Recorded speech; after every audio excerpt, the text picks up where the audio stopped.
I'm really excited to welcome today's guest, Adam Wolf, to the show. And like recent guests who are clients of the COO Solution, Adam is a current client and someone I have had the pleasure of supporting as he grows his firm and builds for the next chapter. Adam is the president of Wolf Retirement Navigation, a financial planning firm based in Jacksonville, Florida, that he founded in 2014. And with over 25 years of experience in personal financial services, Adam is both a CPA and a CFP professional who specializes in retirement planning, investments, taxation, and comprehensive wealth strategy for clients nearing or in retirement. He built this firm from the ground up, inspired by his parents' hard work and a genuine desire to serve people at one of the most important financial transitions of their lives. And what makes this conversation valuable is that Adam brings a unique perspective. He is a deeply experienced financial professional who has spent decades advising others on planning for the future, and he is now applying that same discipline and intention to the future of his own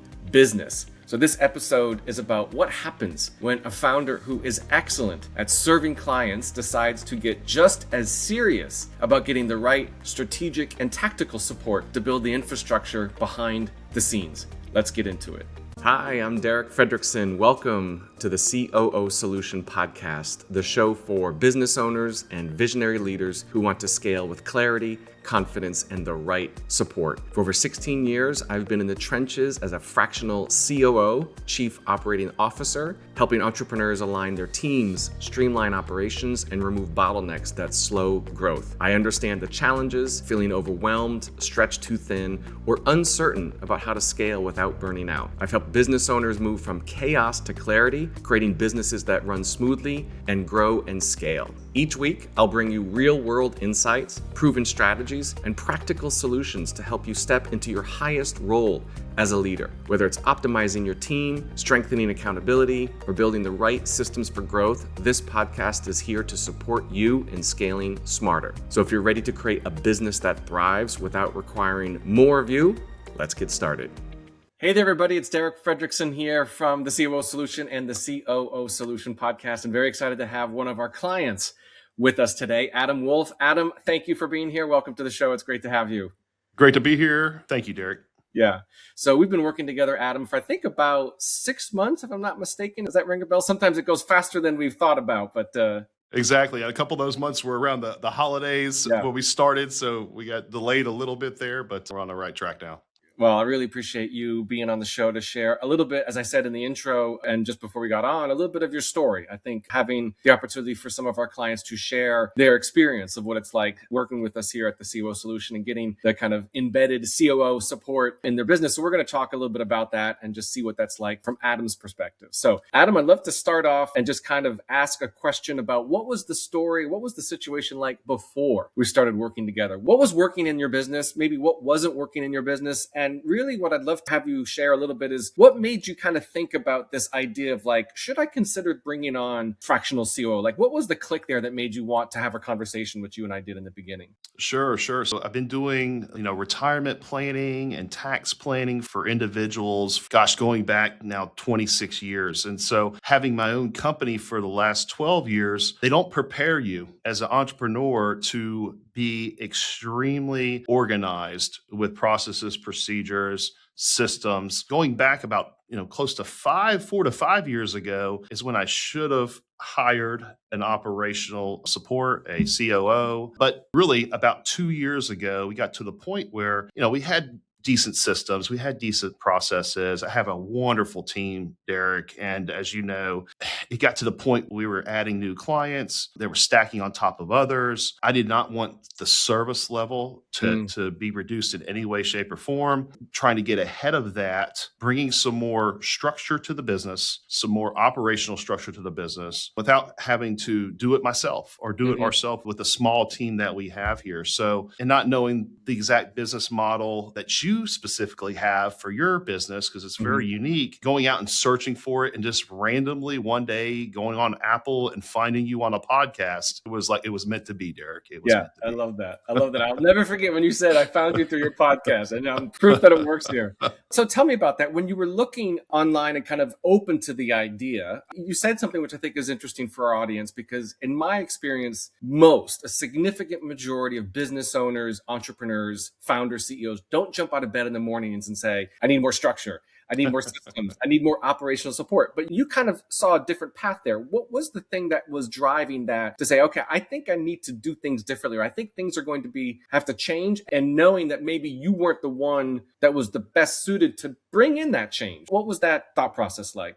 Yeah, so really it was born out of frustration, way too many things to try to accomplish on a daily basis. Number one is taking care of my staff and my clients. And with that, we take care of Adam that way. Not having that operational structure where I saw with peers. We were there, we were getting close, and we were up there, compared to others in our world, we're up there. But seeing what it could be like, and not necessarily, hey, that's a shining object, I want to reach for it. It's, how can we make our client process better? How can we make our staff process better? And everything that'll make my life better. So I just know that I can't wear all hats at the level we're performing at right now. Thank you for that. Either when you were cascading this idea to your team, or when we initially started working together, what was the response from your team? Were they generally open to the idea? Were they, skeptical, thinking like, how's this going to change my job? What is this person going to do? Why is Adam doing this? Like, what was the situation there? In general, I'll sum it up with all the people's responses. It was about time. Like, okay, we're good. so happy. 2026 is going to be wonderful because we got started in late November of 2025. It was a buy-in. It was an automatic buy-in even before meeting Stephanie. So because my team is very organized and they work in that realm, and that's a great compliment to what we're doing on the planning side for our clients. So, but yeah, that's how it was born.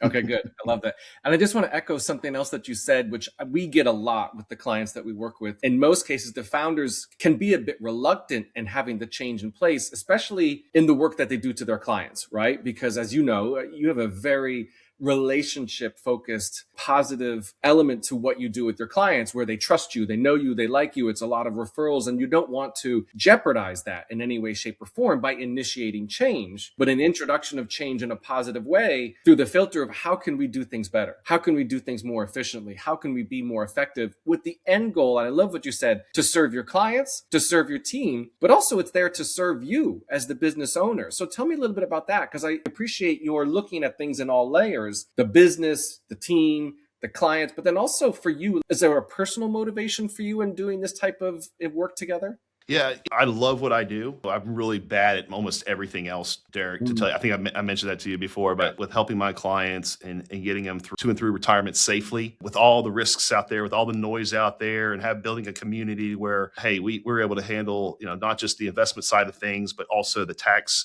side of things, which is your number one expense in retirement, having a one-stop shop for people to be able to help them along the way and through retirement so they can enjoy their retirement, so they can spend their money and not have to worry as much as they would if they weren't in a situation with Wolf Retirement. So that's who we were trying to build. But to get back to your original question, I can wear a lot of hats. Yeah. At least I thought I could. If you have this personally, but I'm able to take a lot of the weight of the world and put it on my shoulders. But it does sort of start to break you down a little bit. Yeah. And anything that can be taken off my plate that I'm not necessarily good at or great at, we got to get that off my plate onto somebody else's plate through systems, through processes that are extremely efficient. And we had a pretty good run at it there on our own, but then to hire professionals to help us continue down this path together and get it that much better has been the key for our company. Got it. I love that. The idea of I can wear, you can wear, a lot of our audience can wear multiple hats. And I say multiple hats in the context of pushing the boulder of the business up the hill. But when we sometimes realize that we can actually chop up that boulder and create rocks, bigger rocks, pebbles, and get other people that are in their lanes to push their part of that. I don't know if the analogy makes sense, but it's kind of that visual of moving it up where it's not always all on the shoulders of the founder. And yes, we've got some team and structure, but when we get a lot more kind of foundation in place in order to do that, moving up, it kind of relieves some of the pressure and some of the burden on you to see, where else could we be doing things differently in the context of the business in terms of growth and scale and everything else. I want to go back also when you were kind of doing that initial inquiry or search. We know that some business owners are looking, like you said, I think I need to bring on a fractional COO, but they don't know what they don't know about where to find them, how to hire them, train them, recruit them. Are they vetted? Are they best? What was kind of unique about what you were introduced to in our model in the beginning that made you feel this is the right solution that I'm looking for your business? I interviewed two other companies, and actually one gentleman and another company, and then you guys. And it was really the first gentleman was, hey, I think we can do that. I do EOS stuff, but hey, this is not necessarily my wheelhouse, but it is in my wheelhouse, and I'll make it, some kind of custom thing for you. And it was very much pie in the sky. There was no real, hey, here's the framework, here's the game plan, here's how we get people from A to B to C to D. Then the second company, they were about halfway from that to where you guys were. You really said, hey, before we even get engaged, we're going to go through, which was extremely painful for me, Derek, as you know, like a 1,000-page questionnaire assessment. 1,000-page, It was like 6 pages, but it was a deep dive. And I joke that way, but it was a deep dive that made me really look and focus on, hey, this is working really, really well with my company. This is, sort of good. This is bad. When I say bad, things that can be fixed. And, SWOT analysis, we did everything along those lines, but it was the first time in a long time that I had put everything on paper to then have it assessed by you guys. Mm-hmm. And when we had that initial meeting after that assessment and that framework and how organized it was, that was, if you're going to hire a COO, you need somebody who's organized, and you guys were extremely organized and really, really got what I had to say with that assessment. Oh, thank you. I appreciate that. I think it's important for the audience to know because they might be, listen, do your due diligence, shop around. I recommend that. But I think at the end of the day, as you described, we do not jump into the business and shake the tree to get things to fall. There is an assessment period to really understand. And like you said, it's a deep dive. We're going to open up the hood of the business to see what's working and what's not. And there's no judgment, but we got to put it all on the table for us to be able to objectively and strategically and carefully in an organized way determine what we're going to do. But first, where are we going to go? What is it going to look like? What's the objective? What's the end goal that we have in mind? And then we can reverse engineer. And yet with Stephanie as your COO, she's the boots on the ground day-to-day operator, but we also had that methodology of that 30, 60, 90-day framework to give us that strategic plan, that North Star, if you will. So I think it's great that you shared that. So I mentioned Stephanie. Let's talk about Stephanie. Let's talk about what has changed in your business in the last 3 to 6 months, with the work that we've been doing. You talked a little bit about our process, but also in just the day-to-day, week-to-week interaction with Stephanie, with you, with your team, and the environment of what's been created. What does that look like on the inside from your perspective? Yep. So one of the big things we did was almost week one was put in place a software product called Asana. And there's a lot of different ones out there, but it was work management. So we're able to now have in one system working towards all of the different processes and procedures broken down by all the different steps within all of the things that we do from a marketing side, sales side, service side. Those are our 3 main things here at Wolf Retirement. So having that documented and all of our staff in the same place to then go through and everybody can be assigned tasks and having more management and more organizational structure there. That was great from that perspective. And then also, I'd say number 2 is obviously because we're a small company, the reporting to me when we need it, but now it's more defined. So folks will report to me for specific things. They'll report to Stephanie for specific things, and it's off my plate, which was, that was one of the most immediate things that we had going into January. What was that like? What was that feeling for you, if you could describe it, knowing that the weight was starting to lift off the shoulders a little bit? There are some things that could start to slide off where we're like, okay, I know Stephanie's got that, or that's happening. And I know the team's going to get support in that area from Stephanie. What did that feel like for you in the beginning, or even now as it continues in the work that we do? It's been hard for me to leverage and pass work on to others because we're all in the, a lot of us who are trying to control things, we want to be able to do it all ourselves. And when I say that, the fact that she was able to now have the structure and reporting little bit by little bit, I was getting less questions throughout the day, less emails throughout the day from my staff. And it felt really good at that point, but then it starts to accumulate Mm. And hey, there's a weekly meeting where we're all catching up with each other. And then, with Stephanie and I meeting on a weekly basis, she's giving me the results of the week and the update of where, all of our staff has gotten to for the week and what they've checked off their boxes and, their checklist that they go through. Yeah. So it's freed up a lot of, time on my end and not having to worry about it. The brain power has been helped there as well. I want to take that question a step further. So what are you doing differently now with that extra freed up brain power, if you will? Like, how do you see yourself in the business differently? Are you showing up differently? Do you have time for different activities that are more in your zone of genius, that is your strength? Like, what does that look like now? I'd say not yet. There's still projects that I'm in charge of and that I am running lead on. Just the having more time to get everything else accomplished is the starting point here. Yeah. I see where that's going to go, Derek, however, because I could see it in another 3 to 6 months when things are off my plate fully with projects that we've started. There's going to be more time for me to be able to say, hey, we need to pick up another advisor, we need to hire another advisor, and then I can focus on training and leadership that way. And so, whereas my head was in the weeds a little bit more through the whole process with our clients. Yeah.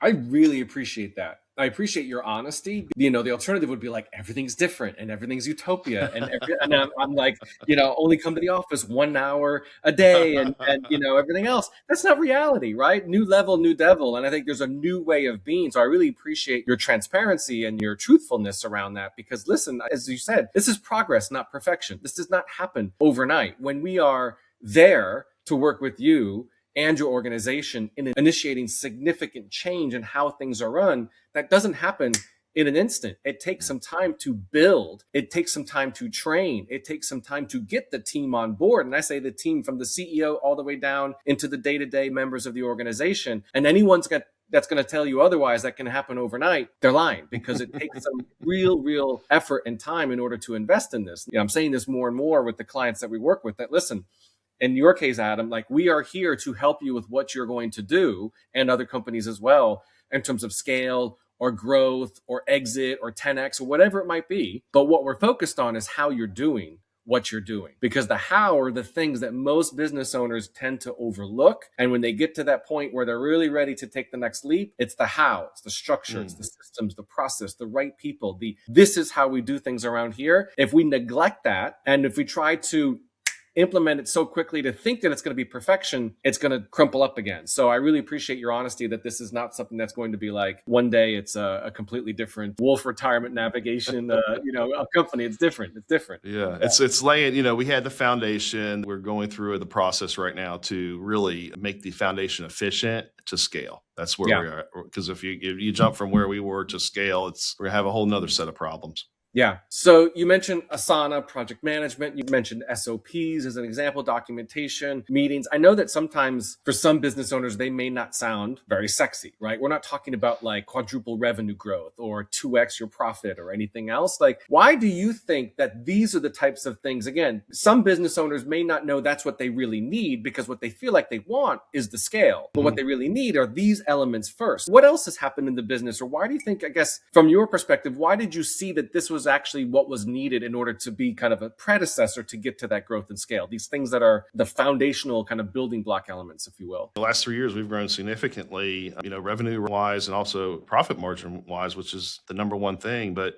really, the way I see my growth in the business is how well are my clients doing, and how many families are we changing, and how many, for the better, and allowing to relax and enjoy their retirement. That's how I see success. So it's hard to put a KPI to that, but being able to track all that stuff in a more efficient manner, what we were doing before meeting you guys, but really now utilizing that element of it, it's allowing us to then say, hey, while we're going through this rebuilding or refocusing project, we're now able to key in on, where do we need to spend the money to make it that much more efficient, to then scale, to then grow that revenue line. So we're in a really unique position right now where we have that flexibility to do so. And we can go sideways while we get things in place that are stabilizing to the company, not just stabilizing, but being able to scale it over time with how many, systems and things we're making more efficient. I mean, as you mentioned as example, like onboarding, when you bring on another advisor, like having that playbook in place so they know how they work in your organization and it runs like a well-oiled machine versus, and I'm not suggesting this is what it was like in the past, when it's not structured in some way, it can kind of feel like we're kind of tripping over our feet in order to get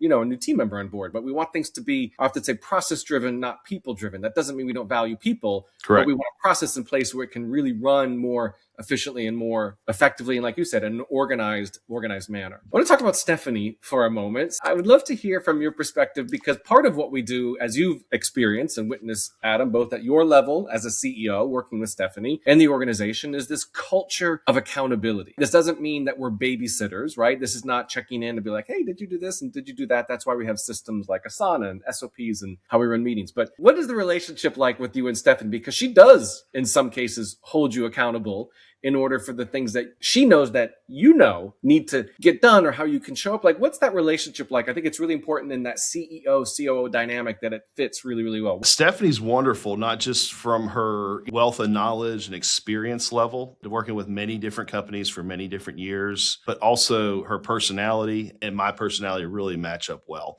So that was a great fit there. And when I say that, it's, hey, we have these 5 things that we have on our plate, but let's not try to take it all. Let's take some chunks out over time versus trying to do it all within a week. So bringing that accountability, really, having that accountability, because you used to stop with Adam Wolf, and now it still stops with Adam Wolf, but Stephanie is the one keeping things on track. So sometimes I spend way too much time on the client experience and having the clients happy, whereas the operational side, which she's directing and leading at this point alongside me, she gets me to answer the questions in a way that is digestible to myself and the company, and then pushes a little bit more in like my team and allowing, hey, we're just going to take that from them and we're going to tell them about it later, that kind of thing, in a really nice way. It's a really nice way. I appreciate that. Yeah, it's important to get the team members on board. Again, we want their buy-in in a new way of doing things, not just for implementing systems for the sake of implementing systems, all right? If it's not broken, don't fix it. But if there's a new way of doing things, and I've seen from what we've talked about with Stephanie as well, the team's been generally very receptive to this new way of doing things, because they can see it's going to be better for them. They can be more responsible in the outcome. They can have more autonomy. They can make better informed decisions. They can just do better work. And what CEO doesn't want that? And if it means that you've got that operational partner to help cascade that, both structurally, but also in terms of supporting the team to be on board with that, it really creates a win-win-win. So I appreciate that. Adam, I'm sure there are people that are listening or watching this that are like you, a business owner before working with us 6 months ago. What would you say to a business owner that is having a reflection around, I wonder if now might be the right time to thinking about bringing on a fractional CEO? What advice would you give to other founders and CEOs that might be in that situation? Yeah, I wish, not looking back and dwelling on things, but around year 2 years ago, when I was really, hey, we need to find something, and not pursuing that at that time. I wish I found you guys a couple of years earlier. So anybody who's in this, if you're already thinking you need something like this, you do, to at least interview you and your company and go through that assessment. It was difficult for me to go through that assessment. Yeah. But there was no cost to do that, which I'm all a fan of. And it was a wonderful way to really dive in, because once you start going through it, you're like, I need this. And if you go through it and you don't, then you don't need to hire anybody. You're great. So in starting it at the level of you and, all of your employees and team members that, have this high level of experience, which they've been there, done that, got the t-shirt. From that perspective, maybe not knowing specifically with that industry or the specific sub industry, which I'm under, but learning it very quickly and understanding enough from the organizational perspective to really better my business. And that's it. And at the end of the day, it's all about results. Yeah. Well, thank you, Adam. I appreciate that. I love what you shared. Wonderful conversation. Thank you for sharing some of your story and some of your experiences thus far in the work that we've done. For those that are listening, may want to find out a little bit more about Adam Wolf and what you did. I know you've talked a little bit about. Where could people find you online, Adam? Yeah, so we're at wolfretirement.com. That's WOLF, the word retirement, all one word.com. Go out there, check us out. If you have any questions about anything, what we focus in as a niche for folks in the investment world is retirement planning only, the investments that go along with that, getting safer in retirement, getting to and through retirement successfully. And that number one bill in your world in retirement is the tax bill for most people. So anything we can do to reduce that tax bill, not just now, but over time for you and your family and your beneficiaries, that's what we do. Excellent. Wonderful. Thank you, Adam. Appreciate you being on the show today. Right. Thank you, everybody, for watching. We'll see you next time on the COO Solution Podcast. Hey, thanks, Derek. You're welcome. And that's a wrap on this episode of the COO Solution Podcast. If you found today's conversation valuable, I'd love it if you could subscribe, leave a review, and share it with someone who's ready to get control of their business and scale it with a second in command that they trust to handle all the daily tasks and operations they don't enjoy. And hey, maybe you're wondering if now is the time to bring on a trusted fractional COO or Chief Operating Officer to help your thriving business scale with clarity and confidence. If you're tired of doing it alone, visit thecoosolution.com and take our free quiz to help determine if now is the right time to bring a fractional COO to help you scale. In just 25 questions, you'll get a personalized report that helps you decide if your business is ready for the game-changing support of a part-time fractional COO. Let's find out together if it's your next step. Thanks for tuning in, and until next time, let's roll up our sleeves and get to work.